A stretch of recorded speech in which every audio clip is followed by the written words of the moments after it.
friends, and welcome back to another one of my workout videos. Today is going to be a jerk workout, and a lot of my videos I think have been like heavy single training days, so I'm excited to do like a little bit of a different workout for today. The video I had before this one was, I think, pre-fall, so it is the day after Christmas.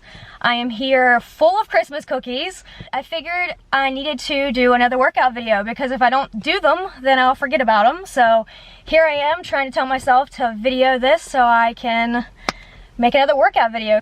I think I like editing the videos more than I like filming them, because when I film workout videos, it's kind of hard to like stop and film my workouts. But yeah, a little bit of an update. I signed my 2020 athlete contract for CHFP weightlifting. So I am officially a CHFP weightlifting athlete, which is big news for me, and I am super excited to officially be a part of the team now. There's a couple of requirements of athletes of this team. You have to compete 2 to 3 times a year and make yourself available to volunteer to help other athletes, which I think is great.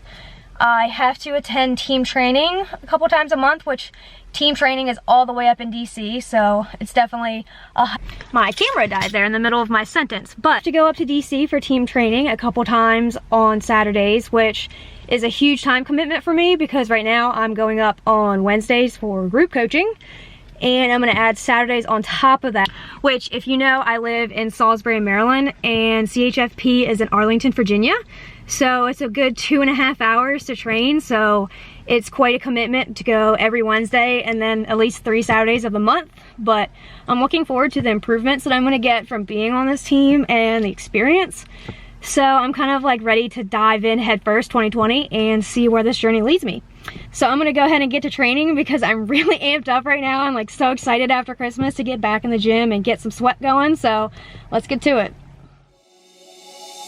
I've cheated and I've lied, I've broke down and I've cried, I've got nothing to hide no more. I've loved and I've hurt, broken people down with words, more grace than I deserve for sure. Known to be crazy, known to be wild, mama had herself a little devilish child. Ain't no stranger to the trouble at my door. I've been at the wrong place at the wrong time, chasing all the wrong things most of my life, and every kind of loss that you can't find. But I got one thing right, being the kind of guy girls mamas don't like, running with the wrong crowd on the wrong nights. 'Cause I've been wrong about 1,000,000 times, but I got one thing right.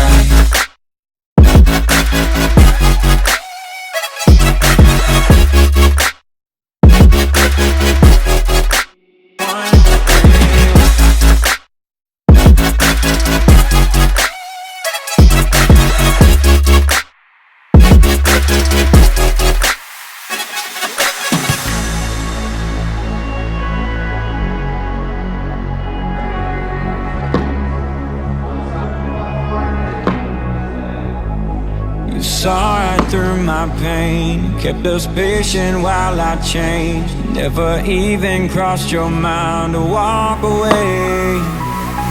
And I was getting crazy, reckless and wild, acting like my mama's little devilish child. It took a heart like yours to find its place. I've been at the wrong place at the wrong time, chasing all the wrong things most of my life, and every kind of loss that you can't find. But I got one thing right, being the kind of guy girls mamas don't like, running with the wrong crowd on the wrong nights. 'Cause I've been wrong about 1,000,000 times, but I got one thing right.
the best lighting I can get at 6:30 at night when it's pitch black outside in wintertime. So this will have to do for my outro. But I kind of wanted to give a little recap of my workout and how it went. Like I said, I had an entire jerk workout. I had jerk balances, which helped me step my front foot through, because a lot of times in my jerks I have a problem stepping through with my front foot. So the first exercise I did was jerk balances to help with that foot. It's my primer exercise, and a lot of times on my program I have primer exercises to do before my actual workout. So they really kind of help my muscles get used to what I'm supposed to be doing correctly. After that, I had heavy jerk triples, which they went up to 90%. So for me, that was pretty heavy for 3s on jerks. But I've been pausing in my jerks. So you'll see when I do those jerks that I was pausing with them, because I have a habit of chasing my jerks forward.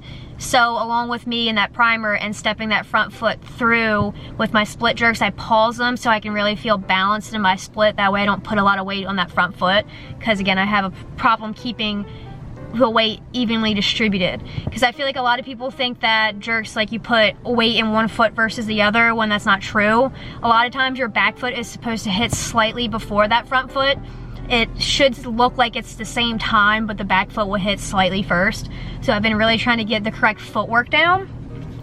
But I hit my 90% jerk at 70 kilos for 3, and that's like a heavy single for me. And like I think in my last meet vlogs, like for the past year I was trying to get 70. Like that was I had to get 70 to meet. So I'm really looking forward to see this meet that I have in 3 weeks, because surprise, I am competing in 3.5 weeks at the 2020 Baltimore Open.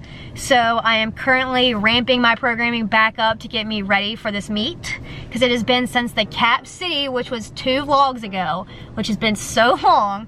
But the Cap City was my last meet, and after that meet I kind of switched teams and coaches, switched my programming style around. So it's been a long time since I've been on a platform. So I'm really looking forward to see how my lifts look different, and my confidence, just because my confidence is way better now with the coach and the team I'm with and the programming.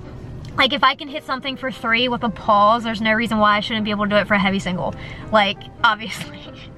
I had I had heavy snatch pulls, 5 sets of 3 to a heavy snatch pull, and on my program it actually said make sure these are fast pulls, not slow deadlifts, because I have a tendency to make them slow deadlifts. So I did that up to like I think 70 kilos, which is pretty good for me.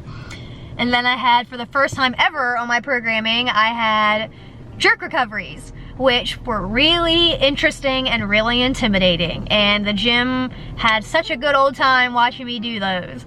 But a jerk recovery is essentially where you're taking out the dip, the drive, and all of that, and you go up to where it's like eye level, and then you drop down and stand it up with a weight. Really intimidating for me to do for the first time, and I don't know how I feel about them, but it was good to do something different. Like I like how this programming, it breaks things down. So with my program, it'll be like a snatch day, it'll be a jerk day, and it'll be a clean day, which is awesome because I love breaking up the clean and jerk, because they're both such like complex movements. It's good to break it down and focus on one thing at a time instead of just focusing on like, oh, I gotta get through this clean and jerk. Like no, it forces me to get better at jerks. So when I'm in a meet and I clean and jerk heavy, I'm like, okay, I've done all the work to make this jerk, like it's good. But if I could get my snatch not to be poverty, then we would be getting somewhere, because me and my snatching always having issues. But I wanted to make sure I got an outro so it wasn't just some, hey, here's a workout vlog, and I'm gonna try to make it like not as long as they normally are, so I'm gonna try to like clip the clips faster. But I kind of wanted to give like a little recap of my workout. I think in my intro I kind of explained how I switched teams. I'm on CHFP officially now, so it's nice to be heading in the right direction, and I can't wait to see where 2020 brings me. I am competing in the 64 class in the Baltimore Open. I'm normally at 59, and most of my meets have been at 59, but with Kara, she's big on like, I'm less concerned about the weight class and more about the weight you put up, which, great coach. Again, she's an Olympian, so I kind of trust her judgment and where I should be at. So that's kind of where I'm competing at, and then I'm gonna see how my body weight naturally falls out after the holidays, because like I said, I ate a ton of cookies and it's the holidays and no one really wants to be worried about weight cuts on the holidays, especially if you're not qualifying for anything. But I am trying to qualify in the next class up in the American Open series. So my goal doing the Baltimore Open, I'm gonna do the Baltimore Open, the Cap City again, and then I'm trying to requalify for the American Open series. That's in July. So that is kind of what I'm kind of heading towards as the next couple months go on, the spring, like that's kind of what I'm working towards, is getting through the Baltimore Open, the Cap City, to get to the American Open series. It would be nice to drop down to a 59 and compete in the 59, but like I said, I'm not really worried about the class that I'm in and more about the weights I'm putting up. So I think I might like open heavier in the Baltimore Open than I've ever opened before to see where I can push my numbers at. But this outro, as I'm blurry as hell, I hope I haven't been blurry this whole time. This outro is getting a little bit longer than I wanted it to, because it's already at like 7 minutes of me babbling about weightlifting. So yeah, I'm gonna go ahead and go in the house and take a shower and edit this video. So thanks for following me through this jerk workout. And I'm not sure what I'll vlog next. Like I said, the Baltimore Open is in like 3.5 weeks. So if I don't do a vlog between now and then, which I probably won't if I'm being honest, my next vlog will be the Baltimore Open on January 18th. So yeah, so I think that about covers it. So I'll see you guys in the next video.